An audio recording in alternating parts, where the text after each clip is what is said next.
यहाँ पर हम मंथली मैगजीन अप्रैल 2023 विजन का देख रहे हैं और देखने के लिए जा रहे हैं।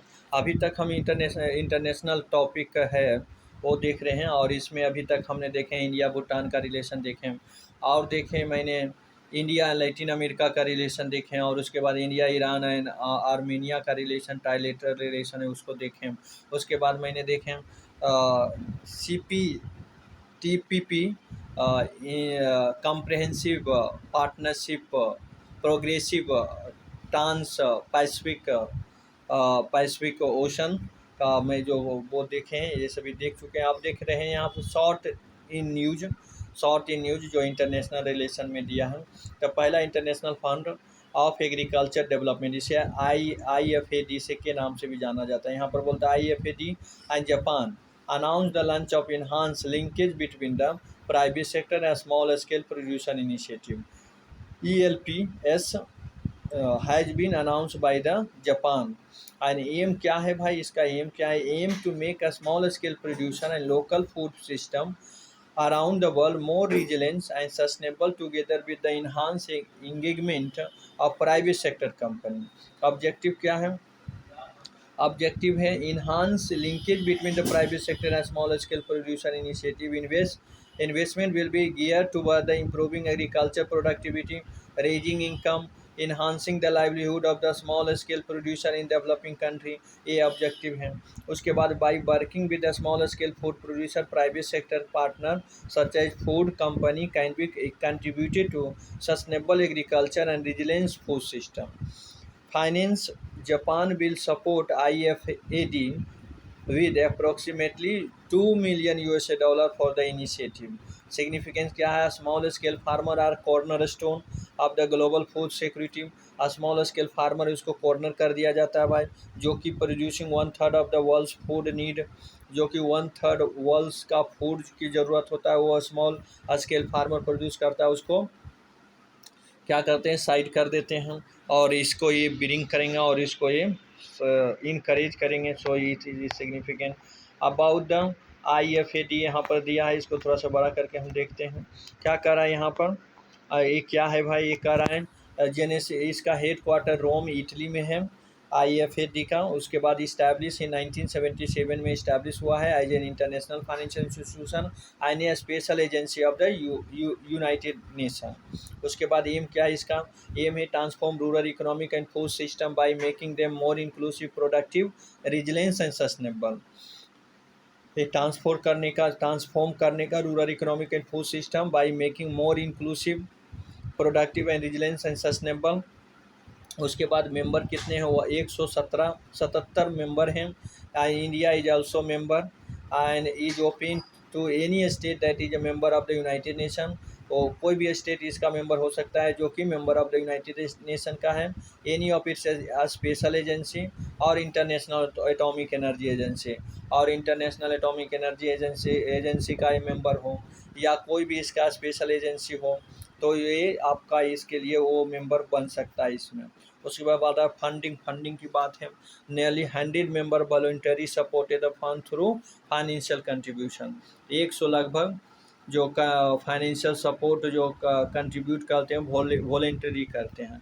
ऑर्गेनाइजेशनल स्ट्रक्चर क्या है? IFAD is headed by president elected for a 4-year term. तो क्या है मेन गवर्निंग बॉडी कौन कौन है? Governing council member represent meet annually, जो गवर्निंग काउंसिल है वो हर साल मिलते हैं। और executive board meet thrice a year, और एग्जीक्यूटिव बोर्ड है जो एक साल में 3 बार मिलते हैं। उसके बाद है पार्टनरशिप और पार्टनिंग एजेंसी। ये क्या है भाई? IFAD systematically partner with the UN agency, food and agriculture organisation and world food programme. क्या करा? They provide financial and technical support to the committee on the world food security. और world food security committee on the world food security established in 1974 is to ensure food security and nutrition for all. Committee on the World Food Security established in 1974 to ensure food security and nutrition for all. उसके बाद India and IFAD है। India has receive funding from IFAD for project in rural development, tribal development and women empowerment and microfinance since 1979। Sign 1979 से ही India ये इसको use कर रहा है finance करने के लिए, आपको रूरल डेवलपमेंट के लिए, ट्राइबल डेवलपमेंट के लिए, वुमेन एम्पावरमेंट के लिए एंड माइक्रो फाइनेंस के लिए। And it has finance more than 27 project, more than 27 project को ये फाइनेंस किया। India has also contributed to the IFAD resource है, उसको इसका रिसोर्स में भी एक कंट्रीब्यूशन डाले हैं। तो ये हो गया, अब इसको नॉर्मल कर लेते हैं, उसके बाद पढ़ते हैं। अब पढ़ेंगे North Atlantic Treaty Organization. Next है नॉर्थ अटलांटिक ट्रीटी ऑर्गेनाइजेशन। ये क्या करा? Finland became the 21st country to join the NATO. Finland है जो 20 नहीं 31 मीन्स 31वां कंट्री जो ज्वाइन किए हैं। Finland once neutral under a friendship agreement with the Soviet Union and moved closer to the NATO after the collapse of the Soviet Union. As a member of the alliance, Finland is a part of the NATO's collective defense and is covered by the security guarantee enshrined in the Article 5 of the North Atlantic Treaty.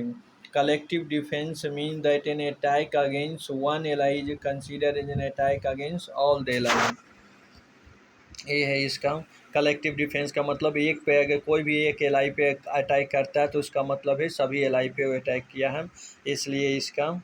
उसके बाद about the NATO के बारे में और क्या दिया है, और दिया है यहाँ पर देखो, NATO was establish in 1949 by the Washington treaty. Washington treaty से यहाँ पर 1949 में ये इस्टेब्लिश हुआ है।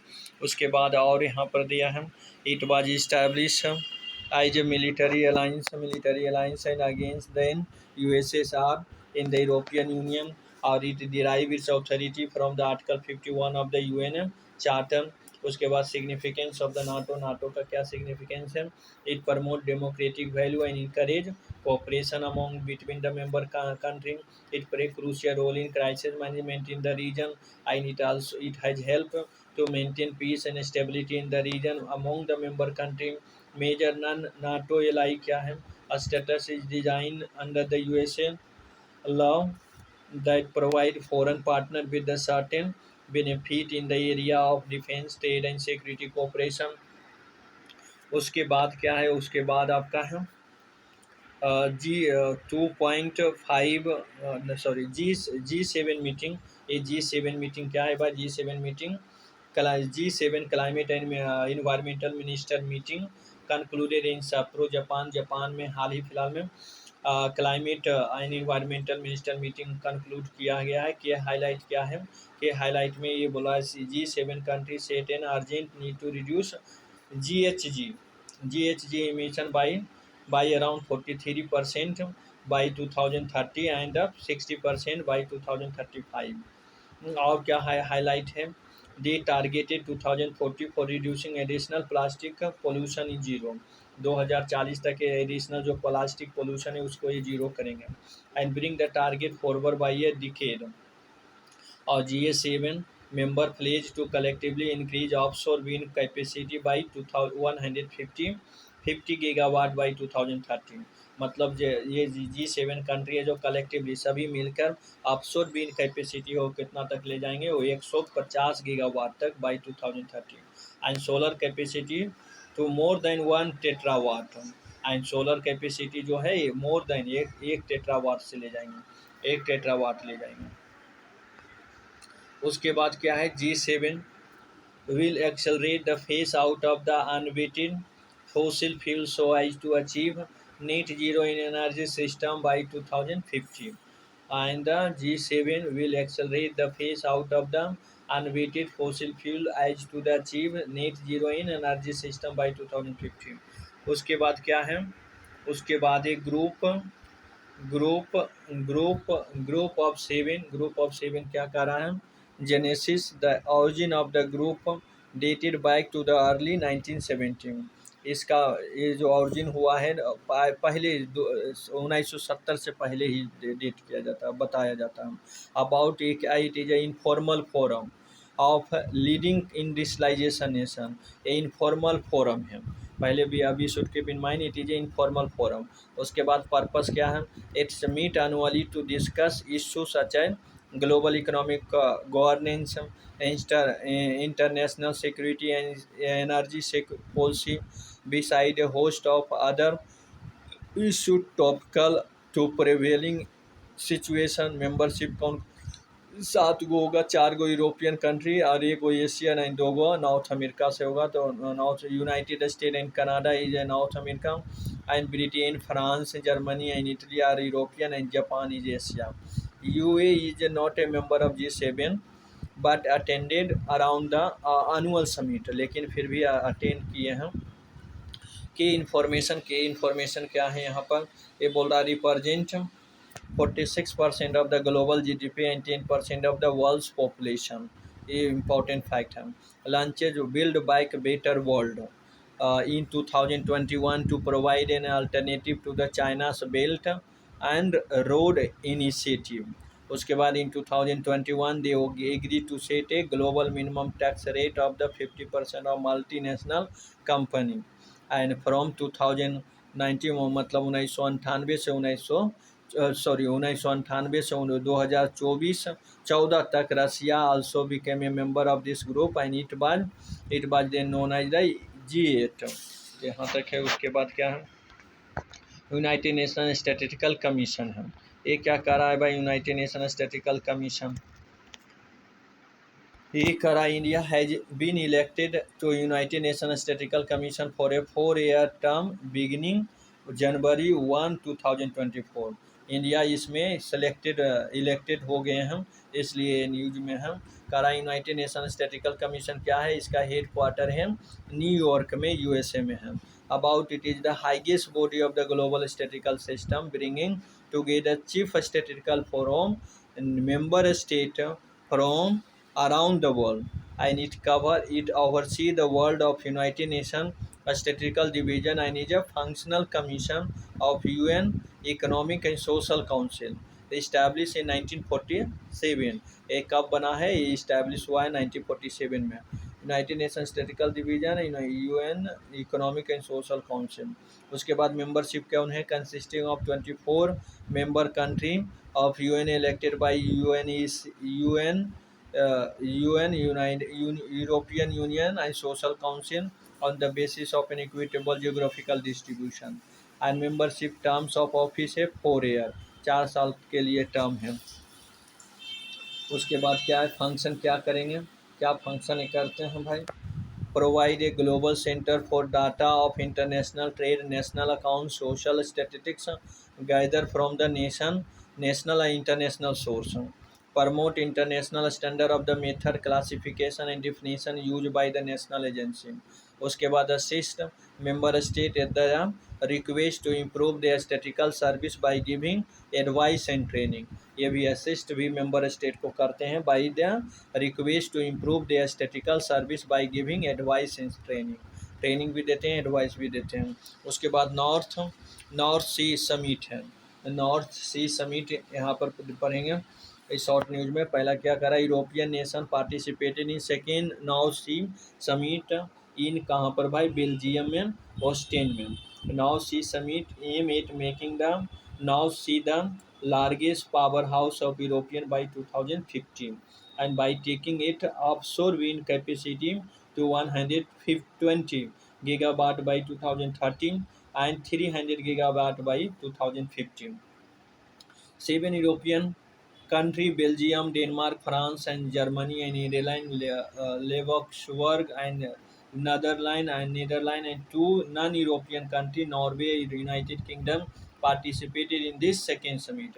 At the end of the first summit in the Denmark in 2022, Belgium, Denmark, Germany and Netherlands signed the Isberg Declaration।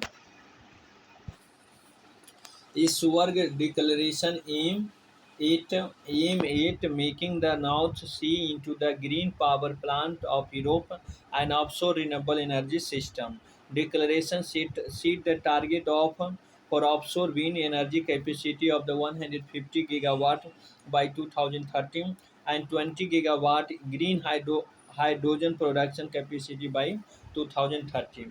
तो ये है डिक्लेरेशन उसका हुआ है कि ऑफशोर विंड एनर्जी कितना कैपेसिटी करना है भाई, 150 gigawatt by 2030 and 20 gigawatt green hydrogen production capacity by 2030। अब विंड एनर्जी इन इंडिया क्या है, India stand fourth globally in wind energy power capacity as per the to renewable 2020 renewable 2022 global status report as of February 2023 India's total install wind power capacity is approximately कितना है 42 gigawatt है।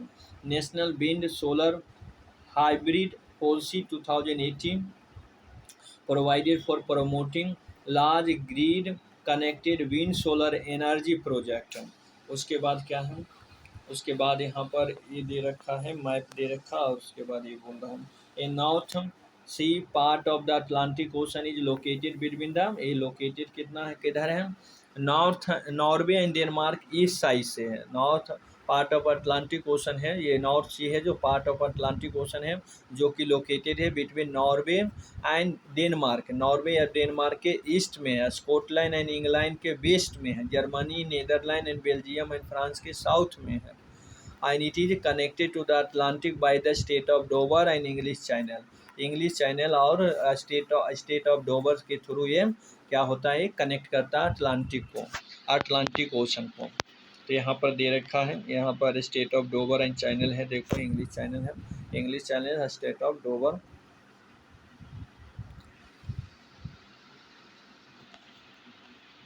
उसके बाद अब पढ़ेंगे चवार port. चवार port क्या है भाई, Chabahar port first meeting of Indian Central Asia joint working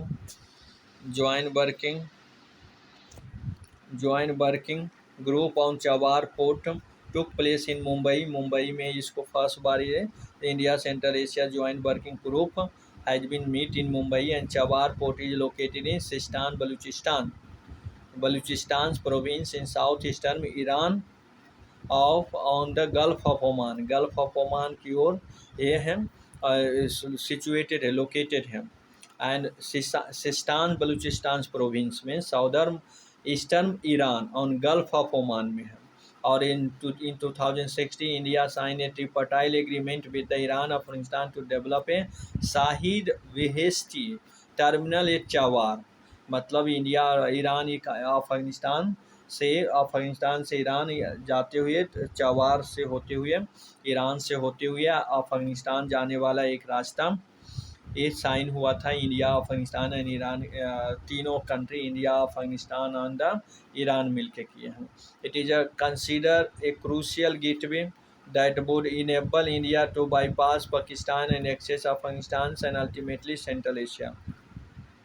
इसका एक बहुत क्रूशियल गेटवे है जो कि इंडिया को इनेबल करता है bypass Pakistan and access Afghanistan and then ultimately Central Asia and with its strategic location near the state of Hormuz Indian Ocean port offer significant potential. ये क्या सिग्निफिकेंट पोटेंशियल ऑफर करता है। चवार पोर्ट क्या है भाई, यहाँ पर देख लो चवार पोर्ट जो यहाँ पर है, और ये जो आपका ये वाला जो साइन हुआ है इंडिया अफगानिस्तान और ईरान के बीच में जो कि कनेक्ट करेगा, उसके बाद सेंट्रल एशिया जाएगा। उसके बाद गुड फ्राइडे एग्रीमेंट है यहाँ पर, ये क्या है भाई, एक आ रहा है USA president is visiting Northern Ireland to mark 25th anniversary of Good Friday agreement. Good Friday agreement was sign in 1998 between the faction of the Northern Ireland and government of Britain and Ireland to end 30 years of the violence known as Trouble. Northern Ireland, created in 1921 by the partitioning Ireland, remained with the United Kingdom after Ireland's independence from the UK, and this resulted in the violence between those who wished to remain with the UK, those who wanted to join Ireland. Operation Kaveri. India has launched Operation Kaveri to bring back its citizens stranded in war torn Sudan। Sudan में जो वार हुआ उससे उसमें जो फंस गए हैं citizen India का, उसको बैक लाने के लिए ऑपरेशन कावेरी लॉन्च किया गया है इंडिया के द्वारा। तो यहाँ पर I will like to finish and stop.